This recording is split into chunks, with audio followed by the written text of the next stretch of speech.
আমি মোহাম্মদ রবিন হোসেন আপনাদেরকে আমন্ত্রণ জানাচ্ছি আজকে বিশেষ একটি পর্ব নিয়ে। বাংলাদেশের প্রাণ হচ্ছে সাংবাদিক। সাংবাদিকরা হচ্ছে জাতির বিবেক। তারা যখন বিভিন্ন সমস্যাগুলো পত্র পত্রিকা এবং মিডিয়াতে তুলে ধরে, তখন কোনো এক গোষ্ঠী তাদের বিরুদ্ধে সোচ্চার হয়, বিভিন্ন মামলা হামলা দিয়ে সাংবাদিকদেরকে কাবু করতে চায়। আজকে আমরা তেমন একজন সিনিয়র সাংবাদিকের সাথে আমরা কথা বলবো, যিনি সাংবাদিকদের সুরক্ষা নিয়ে কাজ করে। চট্টগ্রাম রিপোর্টার্স অ্যাসোসিয়েশনের তিনি সম্মানিত একজন সভাপতি সোহাগ আরিফিন ভাইয়ের সাথে আমরা কথা বলতে আজকে ওনাকে হাজির করেছি। আসসালামু আলাইকুম, ভালো আছেন? ডিজিটাল মামলা দিয়ে সাংবাদিকদেরকে কাবু করা হয়, তো সাংবাদিকদের নির্যাতন হয় নিউজ করার কারণে, এই বিষয়টি আপনি কেমন ভাবে দেখছেন? এখন প্রথম কথা হচ্ছে, কোন সরকারের আমলেই সাংবাদিকরা সুরক্ষিত না, এটা বাস্তব সত্য।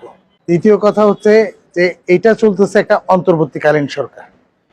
হ্যাঁ, তো সবাই ভাবছিল কি যে 5 তারিখের পরে হয়তোবা মুক্ত স্বাধীন গণমাধ্যম মুক্ত স্বাধীনভাবে কথা বলবে, স্বাধীনভাবে লেখালেখি করবে।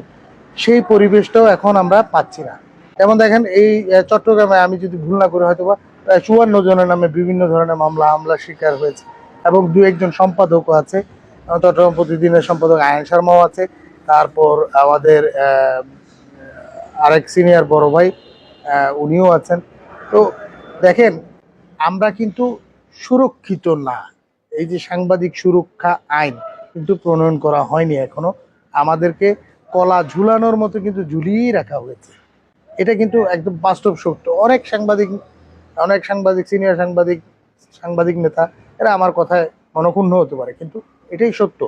কারণ দেখেন, আমরা সবসময় বলে আসছি দলবাদ সাংবাদিকতা করব না, লেজুর ভিত্তি সাংবাদিকতা করব না, ঠিক আছে? কিন্তু আজকে দেখেন কি হলো, একটা প্রেক্ষাপট চেঞ্জ হওয়ার পরেই দেখা গেল যে ওই সবই ঠিক আছে, হ্যাঁ, কিন্তু ওই দলবাজ চাটুকার সাংবাদিকরা তাদের খোলস বদলে আবার নতুনদের পিছনে ঘুর করছে, পায়তারা করছে, ঠিক আছে? এইভাবেই চলছে আমাদের এই সাংবাদিকদের সুরক্ষা আইনের নামে আমাদেরকে মূলা ঝুলানোর মতো এই কাজটি।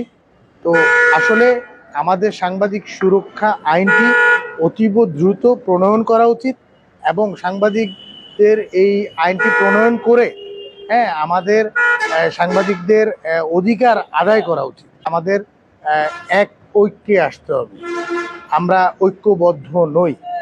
আমরা যেহেতু ঐক্যবদ্ধ নই, তার কারণে হচ্ছে কি, রাজনৈতিক কিছু চুনুপুটি নেতারা, হ্যাঁ, একটা নিউজের প্রেক্ষিতে এসে আমাদেরকে করতেছে কি, মামলা হামলা দিতে পারতেছে এবং আমাদেরকে হুমকি দামকি থেকে শুরু করে বিভিন্ন ধরনের নির্যাতন নিপীড়ন করতে পারতেছে।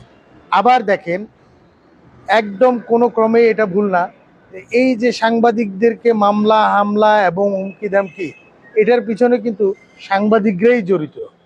হ্যাঁ, কোনো না কোনোভাবে সাংবাদিকরাই জড়িত। যেমন ধরেন, আমরা সেদিন একটা গোলটেবিল বৈঠকে এই আলোচনাটাই করতেছিলাম যে আয়ন শর্মার নামে যেই মামলাটি হলো, সেই মামলাটি হয়েছে শুধুমাত্র কিছু দলবাজ, মানে নব্য দলবাজ, আমি বলবো এভাবে, নব্য দলবাজ সাংবাদিক এবং কিছু কার্ডধারী সাংবাদিক, আবার মনে করেন কিছু ফেসবুক সাংবাদিক, তাদের দ্বারাই যে মামলা দিয়ে দেন কি হবে, ঠিক আছে? এই বিষয়টা হচ্ছে শুধুমাত্র এই কারণে যে আমরা ঐক্যবদ্ধ না। একজন সাংবাদিক মানে কাগজপত্র দিয়ে ডকুমেন্টেশন দেখে একজন অপরাধীর নিউজ করলো, এখন একজন প্রশাসক যেমন থানার ওসি, হ্যাঁ, ওনার বিরুদ্ধে নিউজ করলো, তো উনি কি আদালতের আদেশ ছাড়া একজন সাংবাদিককে অ্যারেস্ট করতে পারে? এখানে ভিন্ন ধরনের ক্রাইটেরিয়া আছে। হ্যাঁ, ওনার ক্রাইটেরিয়ায় আমার মন বলে না যে উনি ওনার নামে নিউজ করলেই উনি ইয়ে করবে। যদি ওই সাংবাদিক তথ্য ভিত্তি ছাড়া যদি কোনো নিউজ করে, তাহলে ওনার ক্রাইটেরিয়া বলে উনি ওই সাংবাদিককে আটক করতে পারবে। কিন্তু তথ্য বহুল তথ্য যদি কোনো বিভ্রান্ট না থাকে, তথ্যের যদি কোনো অবক্ষয় না থাকে, তাহলে আমার মনে হয় না উনি আদালতের শরণাপন্ন হয়ে তারপর আটকের চিন্তা করতে পারবে। কিন্তু এমনি যে মন চাইলেও ধরে নিয়ে আসলাম, এটা। বর্তমান সাংবাদিকতা কেমন চলছে বলে মনে করেন? বর্তমান সাংবাদিকদের নিয়ে আসলে মানে এরকমই বলা যায় যে আমাদের দুর্বিষহ একটা সাংবাদিকতার সময় চলছে।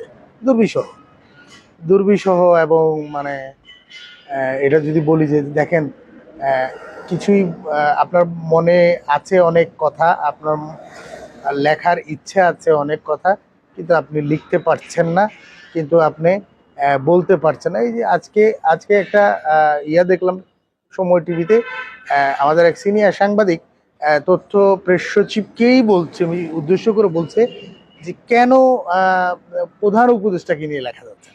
ঠিক আছে, এটা কিন্তু একটা চমৎকার ব্যাপার। দেখেন যে মানে ওনারাই কিন্তু ঢাকঢোল পিটিয়ে এসে বলছে যে আমরা স্বাধীন মুক্ত গণমাধ্যম ইয়ে করব, এটাই হচ্ছে না। আবার দেখেন হাসনাত আবদুল্লাহ সাহেব, সময় টিভির 4 জনকে বহিষ্কার করার জন্য বিভিন্ন দিক থেকে উনি প্রেশার দিচ্ছেন।